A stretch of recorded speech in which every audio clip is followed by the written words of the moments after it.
Facebook takes a second, so one moment.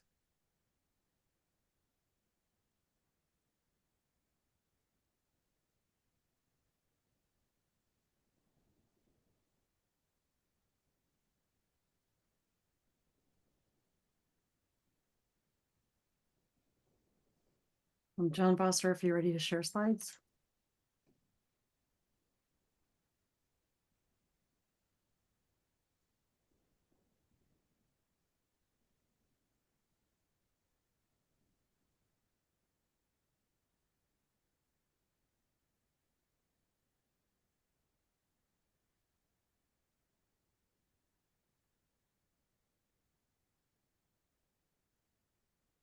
I just remember I left my door open. I'll have to be back.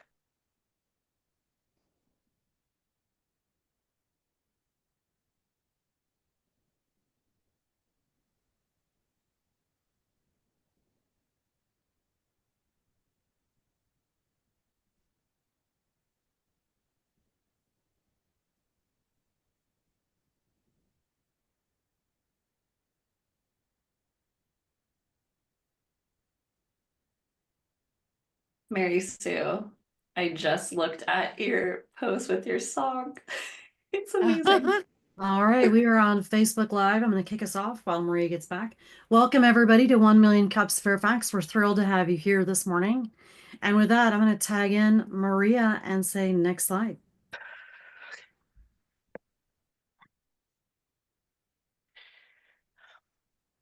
So we are part of the Kaufman Foundation. We work with communities to help entrepreneurs around the country and locally to help them solve problems they're facing on their businesses. Next slide, please.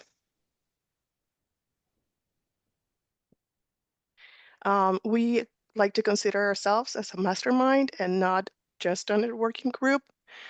We do presentations about our challenges and not pitches. We are looking for authentic connections and not networking. And we run for the community, by the community, radically and intentionally inclusive.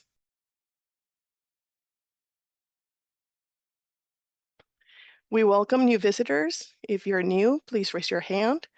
When you're called on, please share your name, your company name, and how you heard about us, who invited you to our meeting today. Carlin, go ahead. Carlin Ankrum, OSNAP Social, and Mary Sue Dahill invited me. Thrilled to have you here. Gretchen, why don't you go ahead and mute and introduce yourself? Hi, I'm Gretchen Richards with Dynamic Business Capabilities, and I just met with Dan and he mentioned it, and then I got the email this morning with Mary Sue, who I know, and so the two together made me show up. Thank you for being here to show up and support Mary Sue. Adam, welcome. Good morning. I first heard about 1 Million Cups 6 years ago. That's how long it took me to get here. But you know what finally got me over the edge? Mary Sue Dahill. My name's Adam Calley. I run Arc Human Capital. We're a human resources consulting, outsourcing, recruiting firm, and I'm thrilled to hear what she's got to say. Thank you, Adam. I think you're going to be our voiceover person and energy, and so welcome.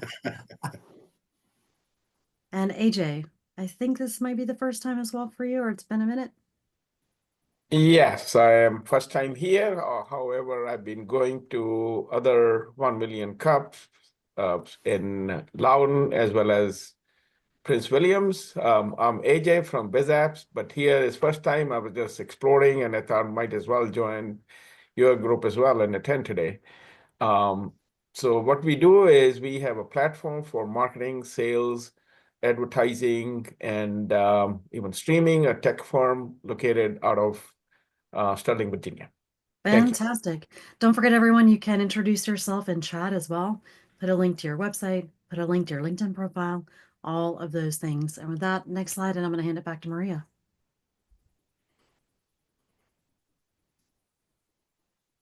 So we are looking to grow our participation, and we are currently looking to get 30 guests every meeting.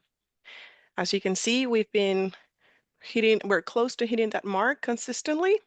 So I, just like Mary Sue invited everybody, or most of the, many of you, we would like to propose that you invite people that you believe will be including or will be benefiting from attending 1 Million Cups. If you can please scan the QR code and check in, we will greatly appreciate it. That helps us show the Kaufman Foundation that we are active and engaged in our community. Next slide, please. So 1 Million Cups doesn't happen without the help of our organizers. Right now, we are 8 of us. We're always open for new organizers to join the team. The more, the merrier. It helps us increase our reach and provide even more important information and help our community of business owners. We are part of the, we have support from Veterans Growing America and Fairfax County Economic Development Authority. Next slide, please. We meet once a month in person at the George Mason Enterprise Center in Fairfax. And I believe, Jen, I don't know if, can you introduce Sure, of George Mason, course. please? Happy to. We partner with Mason Enterprise Center of Fairfax and Eddie Hill. He operates out of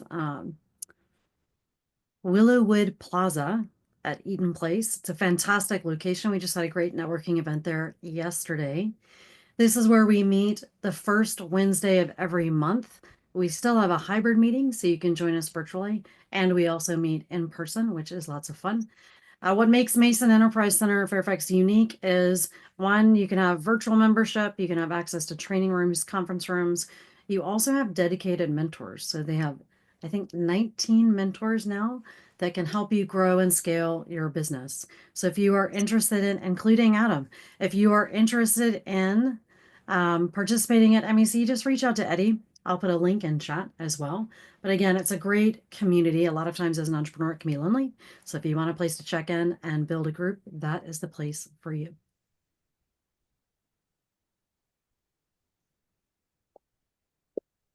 And my company, Shine Interior Design, is this month's coffee sponsor. I am a certified interior designer with formal training as an interior architect. And I bring a level of expertise that goes beyond the traditional interior design. I bridge the gap between design and construction, ensuring that any renovation is stunning and expertly executed. I work with homeowners and small business owners who have a brick and mortar presence. And like designers who focus only on aesthetics, I understand the technical side of renovations and new office or commercial space. By anticipating challenges before they arise, I ensure that the project stays on track, avoids costly mistakes, and meets the highest quality and safety standards. Next slide, please. So while we are in our meetings, we request that everybody mutes their microphone until it's our time to speak. Please also silence any phones. And we request that everybody is polite and respectful.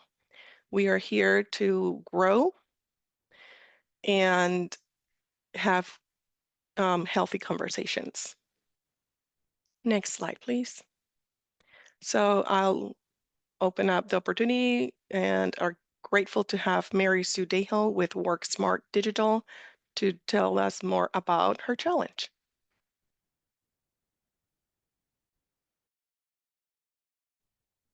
All right, thank you very much. So my challenge question is I launched a new program, and I'll get into that a bit this year. And So for a business owner with a small team trying to scale, how do I message my new offering in a compelling way? You can go forward, John. So a little bit about me and my philosophy. So way back in the beginning of time, I have always had learning difficulties, whatever they called us way back then, learning disabled, I think. So I worked very hard at creating strategies for myself to overcome those, and I did. But it, in me, it has developed this, I truly believe the right tools and the right strategies and the right systems can help you overcome anything. And that is why I love technology, because it really, I think, levels the playing field for businesses and people, but especially in the business world. With a small business in today's world, you could really play big um, at a very cost-effective way where you couldn't even 20 years ago with technology. And from when I started my business, my mission has always been to help business owners grow their revenue faster. My background is in technology. I am not a marketer. I am not a salesperson by trade. I'm actually a systems processor translator. I was always the person between technology and the business side, helping one another understand the other. So helping the technology people understand what the business people wanted, and helping the business people understand how to use the technology. And really, that is still what I do today in my business. So go ahead forward. I launched my business like many people because I was escorted out. I mean, not kicking and screaming, but um, of Blackboard, which is a learning management system. And I launched my business in 2017. At that time, I was doing tech consulting for tech businesses, companies, larger businesses. And I struggled with that because, like I said, I'm not a salesperson, and I found it very hard to connect with, vice presidents of tech companies that are, large. Where do you find these people? So I pivoted to kind of the end of 2018 to um, helping small businesses, where, because I'm a business owner, it's very easy for me to network and connect with the buyer, who is another business owner, in networking circles. So I started helping small businesses select their CRM and implement it. And I was tool agnostic at that time. And then in 2020, just in my normal research and what I was, helping clients, I came across the tool that I now sell, which is High Level. And I decided to really specialize, kind of evangelize on High Level itself and niche down to that. Because being tool agnostic meant that I was constantly having to learn the different tools. They all did very similar things, but they would do it slightly different. And, it took time that no one wants to pay for on learning the new tool. So specializing in one tool made a big difference. And my niche was coaches and consultants at that time, which has been very fruitful. And then at the beginning, kind of end of last year, beginning of this year, I decided to kind of niche, maybe specialize, hyper focus, I guess, even more. Up until this point, I've been selling High Level as, an all-in-one CRM solution, which it is. It can automate all of your business process systems, and it can do so much. But High Level itself, I think we can move to the next slide. Yeah, well, yes, I'll talk about the program here. So I'll talk about High Level changes in a minute. So the program itself is more niche because it is leveraging the all-in-one CRM, but it has, what I've done is I've built a lot of pre-built, email templates, sales task automation, the pipeline management process, and I built training And then I've incorporated a lot of accountability. So those things are what I've included with the CRM, and the way that high level allows me to kind of deliver it is when someone purchases the account or the Revenue Accelerator program, I can immediately deliver all of my special sauce into their account,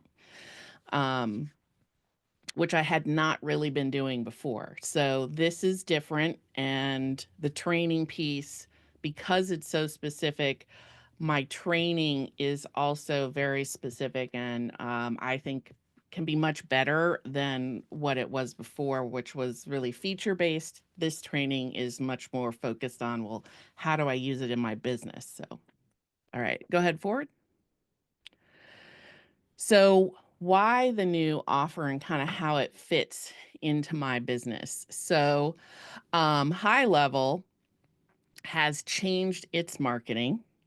When I started, it was they were only selling to what they call agencies, which is what I am. So I would sell to the end user. And I'd say end of 2023, they shifted their marketing to start selling directly to the user. And there's been a huge flood of agencies. So differentiation just on providing like real person support isn't differentiated anymore.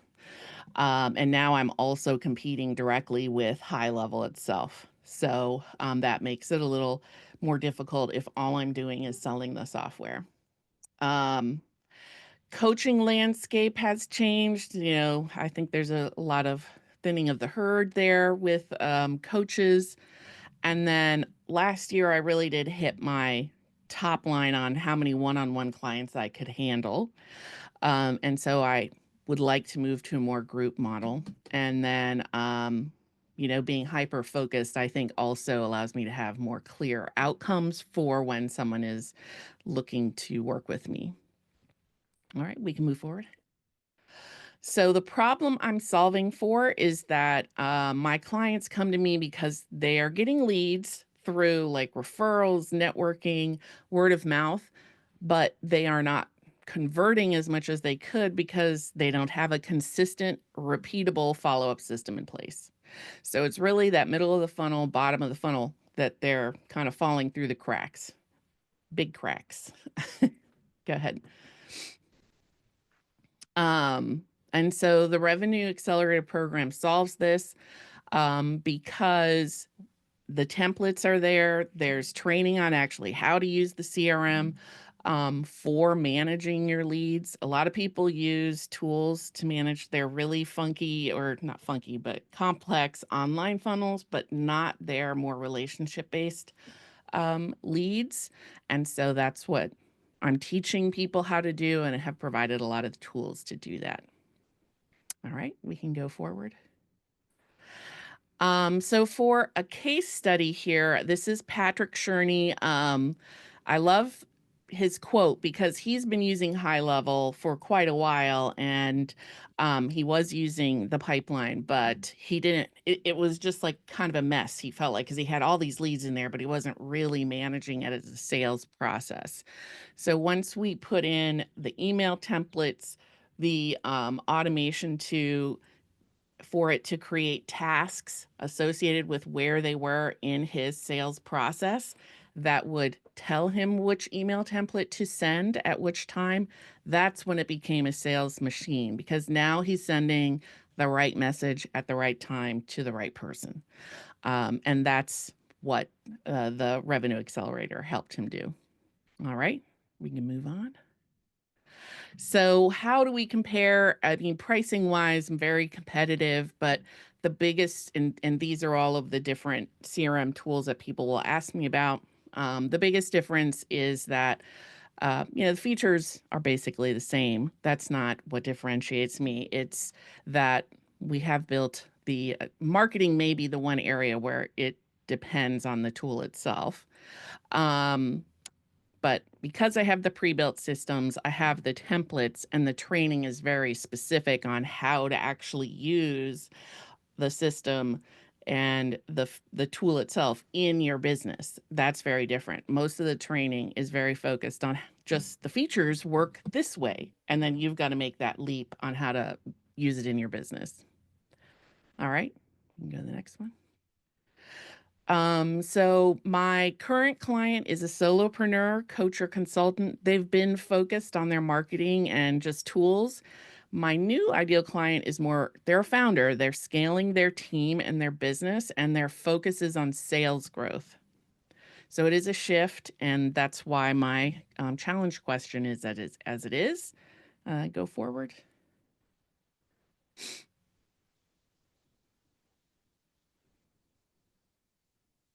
You can, is it not going?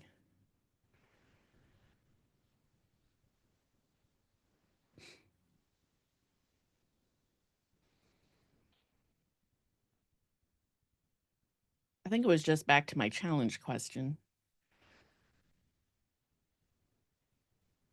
I think the next slide talks about your marketing.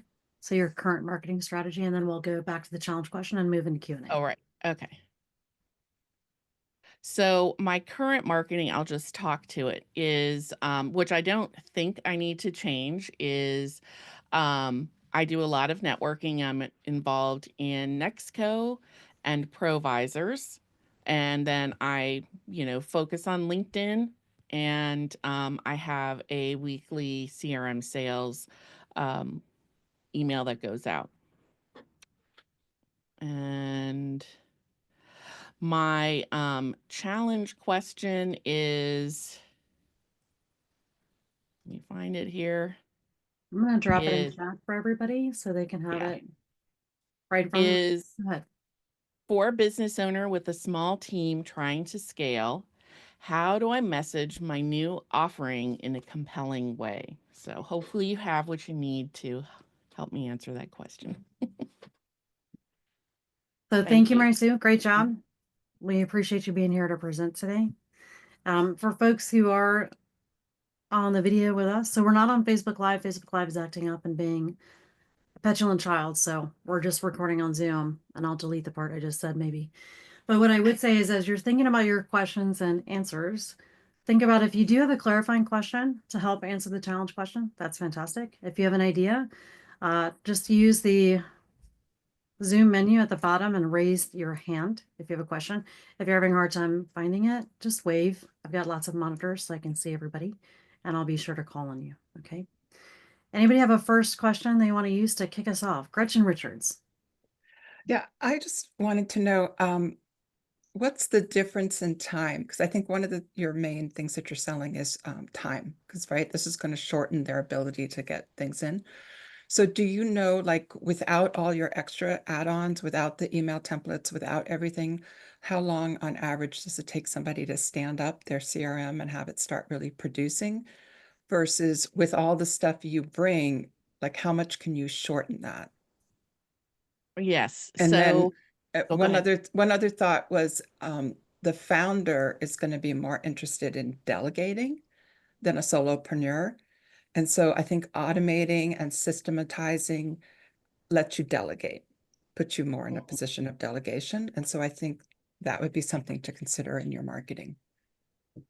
Okay, good point. Yeah, so time I have, because it's more prescriptive, I have listed out the things that they have to do and tried to simplify it as much as possible, because yeah, that has been more of a challenge because it was like wide open. What would you like to do? The time is really, it could be a couple weeks. It depends on how quickly they get started.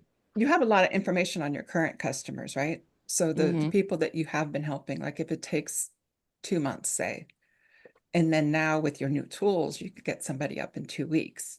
You could say like, I can shorten it 75%. Or I see what you're saying. do you know what I mean? Okay. Yeah. Great And point, Gretchen.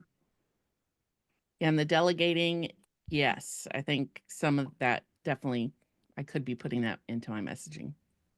Perfect. And let's just make sure as we're answering, Mary Sue, we keep them concise answers. And as we're asking questions or giving ideas, let's just keep that concise as well. It's okay to ask a clarifying question. You just let Gretchen do that in a beautiful way.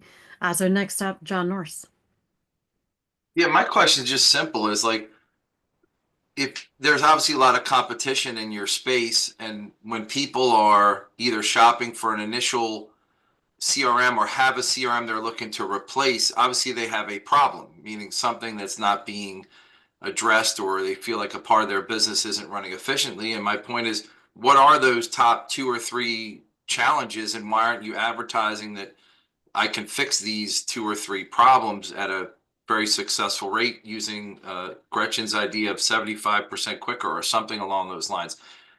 Trying to resonate that you solve a problem. You never want to just be like, hey, I do that as well. Hey, I do that as well. You want to be saying, hey, I solve problems in an efficient manner that may get you more interest.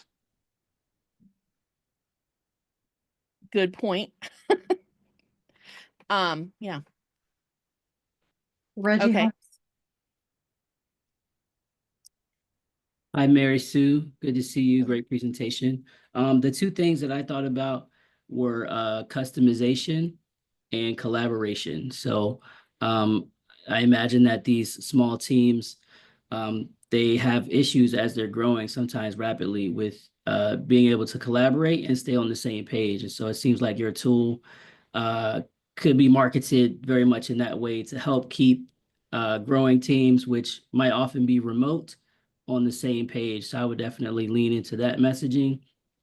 And I know that you mentioned working with a lot of coaches, and it feels like this audience is different in terms of both the size, but also the industry and focus. So I would look at a couple of key industries that you can target in those areas, and talk about how you can customize your tool, because that's a benefit that people will appreciate as well. Even though it has all this stuff already in it, which is great, how can my team customize that for maybe this one specific thing that we need? Yes. Okay. Thank you. Do you want me to reply? I'm sorry, Jen, I don't know how to. Yeah, you can certainly, if Okay. it's like 30 seconds or less and you just want to do a follow-up, no problem. Okay. Yeah, it is customizable for sure. Like the email templates are something where there's a lot of customization you can do for your brand and then personalize to the person. So, yeah. I think that's something to consider too, is highlighting it can have your voice and align to your brand. Yeah. Adam, still awake. Go for it. Still awake. Okay. So I am your ideal client because I am a founder who has a company who's trying to grow. Here I am. So I'm speaking, from that point of view. You've talked with Gretchen about time and how we can get you effective sooner. How do you take that sooner and monetize it to say, if you're productive on my system in 3 months instead of 2 months, you'll make $1 million more? That's the first thought. Second thought, you can feel free to steal this because it's not copyrighted. You don't have a BD person. You are the BD person, right? Even though I'm growing my company and I have employees, I am still BD person number 1 and number 2, 3, and 4 because, that's the way it is. Someday I will hire a BD person though. So I think part of your message is making me effective at doing the BD, because that I can't delegate yet. I go to Gretchen's point about delegation. I love that. I'm not disagreeing with her. High five to Gretchen, right? But I'm not giving my BD away yet.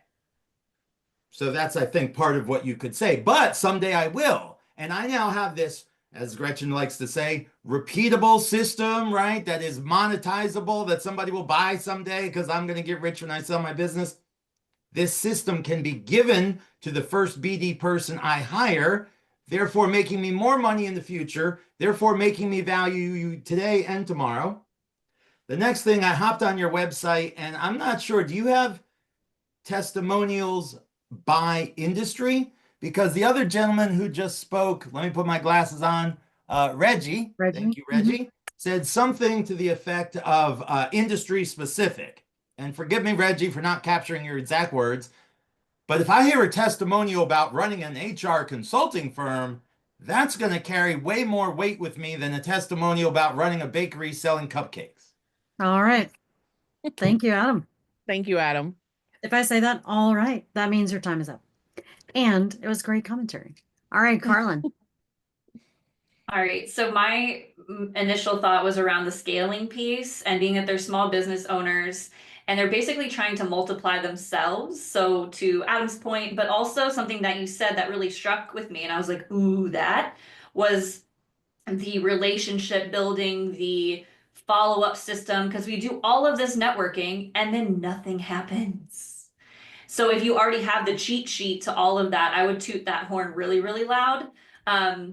Because we're either delegating that and not delegating it well, or we're putting all of that weight on our shoulders to have to do, as well as running our entire business, serving clients, etc. So if you make that easier to fulfill and then therefore get more money in my bank account, like that's amazing. So I think that's a big quick win that maybe you could share. Like in the first month, you're gonna have this quick win done and dusted so that you can start to really find the lost money, like lost and found, find the lost money. Oh, I like that. All right. Thank you. Thank you, Carlin. AJ.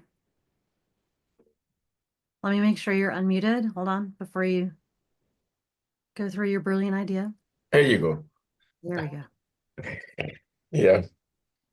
Brilliant ideas come sometimes when you are muted, you know. So the question is, I heard you are trying different avenues like the networking events and going on LinkedIn and even the emailing and so on and so forth to your target buyers. So have you monitored these, like where you are getting a better value for the buck you are investing in terms of, and then trying to see what's working, what's not working, and then trying to switch gears? Yes. I mean, I don't feel like I'm getting much bang for my buck out of Provisors. I definitely get a lot out of Nextco and, working on figuring out, I think I would like to have another networking group.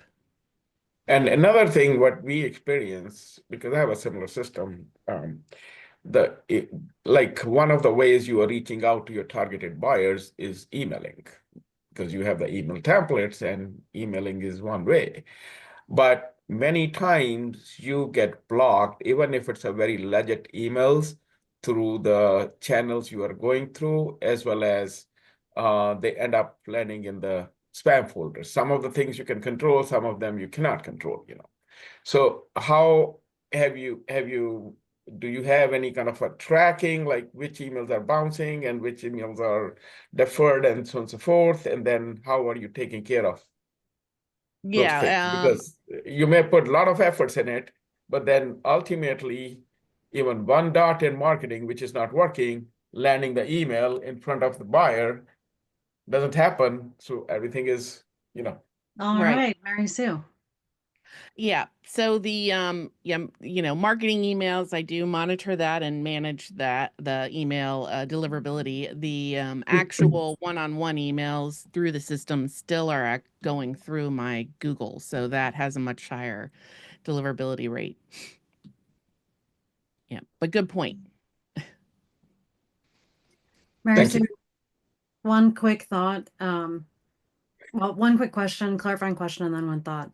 Is this for groups or are you doing this for individuals as you onboard them? Because I heard you say group, but I wasn't sure. And then my follow-on comment would be, for a lot of business owners, I know speaking for myself, we sign up for a lot of things to make our CRM and piece it together. And it's a lot of nickel and dime costs. And so for the people who are cost conscious or just want to manage the chaos better, there also is the messaging around put everything in one place. Not say you have all of these different platforms that you have to figure out how to connect, right? Nobody needs up here because it's helpful till it's not. And so there's something around that too, just minimizing and managing costs. I know that's a clear, not super exciting for everybody, but I do think managing costs is important right now. So if you could go back and answer the first one, are you trying to offer this through a group program or individual? Sorry, it is a group program, but there are lots of, I've added lots of ways that people can take advantage of, smaller Individual group. coaching. Yeah. Okay, So got it. it's not the 101 psychology class for everything. I liked my psychology professor. Okay, Reggie, go ahead. You're up. Yeah, so I was looking at an article while you were talking, and it says it's from Lending Tree. 21.5% of private sector businesses fail in the first year in the US. After 5 years, 48.4%, so about half. And then it says after 10 years, 65.1% have closed. So that's almost 2/3. And what stood out to me was that you can speak to the people from 5 to 10, because everybody talks about how most businesses fail within the first 5 years. Like, I feel like that's pretty well known. But what happens to your business between 5 and 10, right? That's like 17%. An additional 17% close and go away. So they got to this first milestone, but they don't get to the second one. And I think you have an opportunity to speak to those people. So I would think about how you can bring in that 17% of businesses that are in that 5 to 10. Like, your system can be the thing that gets them from 5 to 10 and beyond. So I would think about how you can speak to that audience. Interesting. I like that. Thank you. Don Rudenberg, I saw your hand raised, and I literally have your hand I raised. know. It I'm went waiting down for a question. automatically. It's all part of the conspiracy. So Mary Sue, as you know, I sell a different CRM, but you asked us about messaging your new product. So I think first, in 2 or 3 sentences, not today, but before you define your message, you need to define your ideal client. I learned that last week at 1 Million Cups. So first define, then in defining your message, start saying your 30-second pitch and build the message out from that. In your 30-second pitch, as others have said, the pain points. First, get the bile stirring, right? So they feel lousy. Then you differentiate yourself by you. Certainly, you've built the trust. You're not going away. And the sale is the differentiator is you as opposed to the competitors you put up, because find someone on Zoho to help you. Good luck. Okay. And you clearly, and then last, many people mentioned impact. The one thing people really care about is the impact on sales and revenue and profit. So when you shorten someone's sales cycle because you get them accountable, that put money in their pocket. When the conversion rate increases, that puts money in their pocket. So you asked us about messaging, and I get it in 30 seconds first, and then it'll flow. Thank you. You're welcome. Maria. So as you are changing, you need your UVP is also changing. So once you have that new client set up, Could you define UVP? I'm sorry. unique value proposition. Oh, yes. Okay. Yes. So along with the new product, your unique value proposition changes. So I found that it's very important that you get that very clear before you can actually get that messaging out. And you have the solopreneurs, you've been working with them. So those that are already moving into a team, I think since you already have those clients or you already have that group of people, maybe reach out to them and say, what are you facing? What challenges are you facing now? And have that periodically. Offer something of value for their time, but have that group that you can go back and get their pain points directly from them. And very important part of the reason why we love our psychology teachers or professors are how they're feeling. The feeling is whatever doesn't allow them to sleep well at night. Thank you. Great suggestions. Mary Sue, one thing I would throw out there as I think about when do my habits change, it's when it's hurting so much that I can't stay where I'm at. And I think if you're doing group things, then I would also think about, hey, small business owner, there's two sort of messages I'm going to throw out here. One is invite two of your solopreneur friends, because we do have them, and we'll do a group with people you know, like, and trust, because that may be a constraint for some people. They might be like, I don't want to do this in a group thing because I've got to share my processes. I've got to share how bad things are that I now need to fix. So I would think about, like, this is really relationship based groups, small groups, if that makes sense. The other thing I would say is for founders or solopreneurs, most of them have tried a CRM and it's not worked. And so how do you position it so that, how this is different? And if you have somebody like a Deborah Lansdowne who does virtual assistant support at a high level, let that founder know someone on their team it's so easy. Someone on your team can help do this for you. Because onboarding a CRM and implementing it can be challenging and you need support doing it, whether it's you and they can delegate someone to their team or however that works. So I might play around with some of that messaging and see what people think. But I know, like with Katie Nelson, I'd be like, Katie, let's go do a CRM, right? And it'd be much more fun to not go through that alone. But That's a really interesting point. Yeah. The group dynamic, I don't know, maybe consider that, think about that. But Okay. I do think having a partner like a Deborah or someone who's already got somebody providing support services, see how you can make that work. Okay. Thank you. All right, Alex. Hey, Mary Sue. Yeah, great presentation. We also use High Level in our company, and as a CRM, that's really, really great. Although we don't sell it, but we do create the sub account for our clients. From our perspective, right? From what I saw is that you can, to answer your question, you already have the messaging, you already have the differentiator on your, presentation. Other competitors, maybe you can create messaging for each one of those differentiators, and then send them out to, potential clients via multi-channel tools from social media, email, and then we also do a lot of cold calling. People say that's an old tactic, but at the same time, it really gets you in front of the client. People want to talk to not just a tool in social media or email. They want to see a person or talk to a person. So that's a great way to differentiate yourself because you're niching really, really well on that one. Thank you. Great feedback. Thank you, Alex.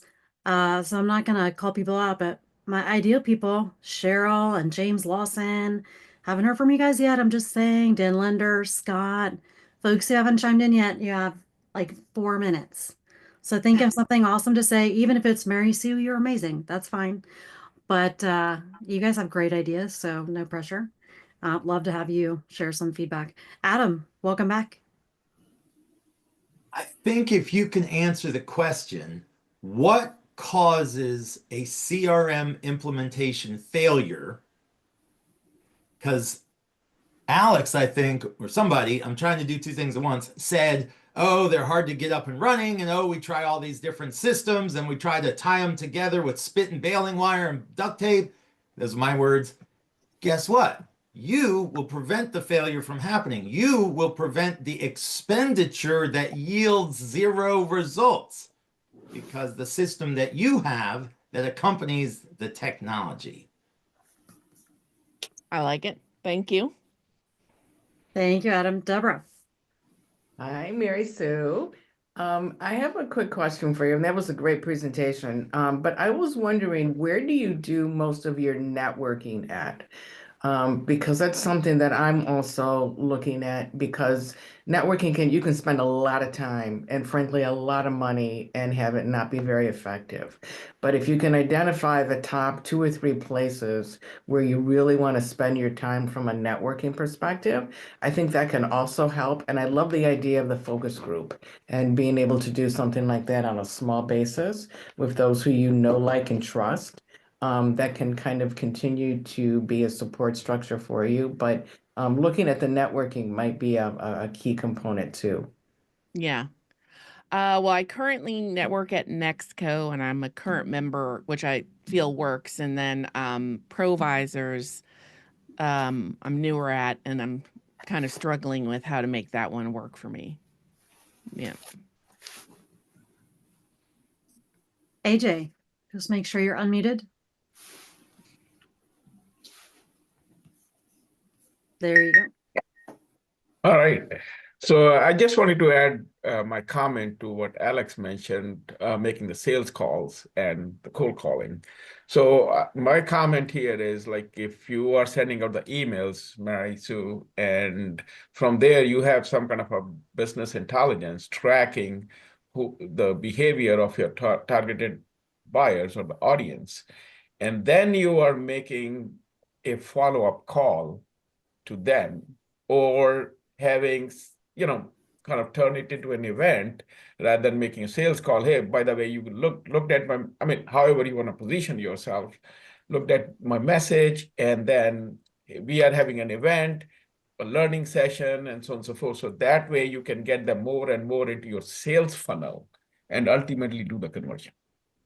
And then another aspect of that is when you meet people in person, you exchange the business cards. Business cards are normally you meet them and they're gone, or whichever way. So if you can have something memorable given out to them, which like we use our own video-based tool. So for example, you give a coaster to somebody and tell them, look, when you are having a coffee, use this coaster, but do me a favor, scan it, and you will see something new. So, these are the ways and means. Just sharing it. Thank you. Yes. Mary, so I'm going to build on what AJ said. If you launched a CRM webinar every month to talk about why CRMs don't work and how they could work, and use your program to set it up, right? Use your own service to set it up. When you connect with people and you're sending in these automated emails, at the end of the email, say, by the way, this is from the CRM, right? So I do think there's something where you can really show people how it works and how quickly you set it up and their experience, especially if they're in a webinar that can do drip emails, things like that. All right, we have about 1 more minute. Reggie, I'm going to have you tee up our last question before we move on. Okay. I was just gonna say, so I know that I think from a tone and approach standpoint, I would really try to speak founder to founder, and talk about the tool and what it can do, but everybody's doing that, and as a way of differentiating, this is really about targeting those founders and speaking to their problem, and the tool and the technology and everything that you've built into it is just a way to achieve those sales goals. But I think you want to show up as speaking founder to founder, and even if you do webinars and stuff like that, make it feel like it's founder to founder as opposed to just product demo. Let's talk about this tool and all its features. So I like that. Thank you. Yeah. This is Scott. I'll just add one comment because I couldn't figure out how to raise my hand, Jen. Scott, I did not remove that just for you, I promise. Go ahead. Since your specialty is high level, I would advertise to people or promote my message to people that already have that as a CRM and are struggling using it. I think what you're trying to do is get them to subscribe to your service and then provide the training as well, which is you've actually got two things going. Why not go after people that already have it in place and are struggling? And you should be able to identify those people somehow. because I've seen plenty of people that say, I'm your high level expert, right? Call me and I'll solve your problems for your team. One last comment is that I do make a similar solution available, and the solopreneurs don't use it. I don't know what it is, but the adoption rate is very low. So if you're going to work with coaches, maybe prepare a package or bundle for that business coach or marketing coach that's building a game plan, and then you are there to execute it. But I like how you're pivoting and going to groups or larger organizations. And I like all the input, especially some that Reggie said.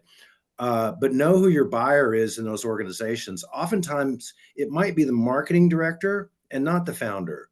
Some of the organizations I've been with, the marketing director is the one that's making those decisions.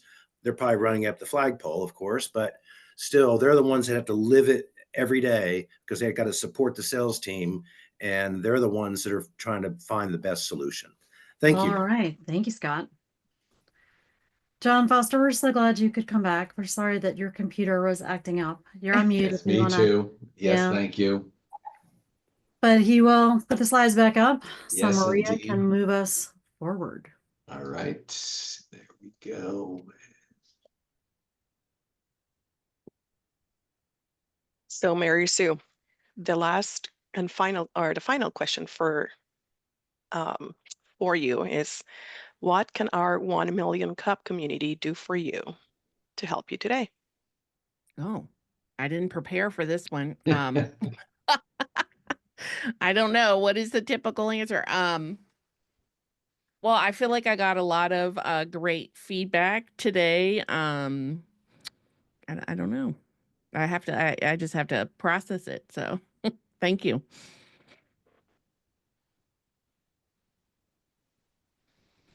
So our next week's presenter could be you. If you are a startup or a small business or a not so small business pivoting, just like Mary Sue's this time, please apply. We are here to help you. As an entrepreneur, it sometimes gets very lonely. So you don't have to do it alone. You have the 1 Million Cups community to help you via a presentation. We also offer town hall topics about once a month, where we talk about pain points and provide more information or the opportunity to share amongst entrepreneurs. Next slide, please. Here we have our upcoming events. Please, we're going to be uploading them into the chat if one of our organizers can do that. They are really great opportunities of networking. Next slide, please. Our next meeting is April 2nd. It's going to be a hybrid meeting at our George Mason Center with Scott Fitter and Sorry, that's come the back. April, Oh, sorry. I'm getting, yep. I was like, okay. I know we're missing something. I'm going to jump in. So next week is April 30th. It's still virtual. It's a little bit of a unique presentation. Alyssa is a undergrad at Georgetown. She and her sort of co-founder, co-students, they're going to be presenting Wave.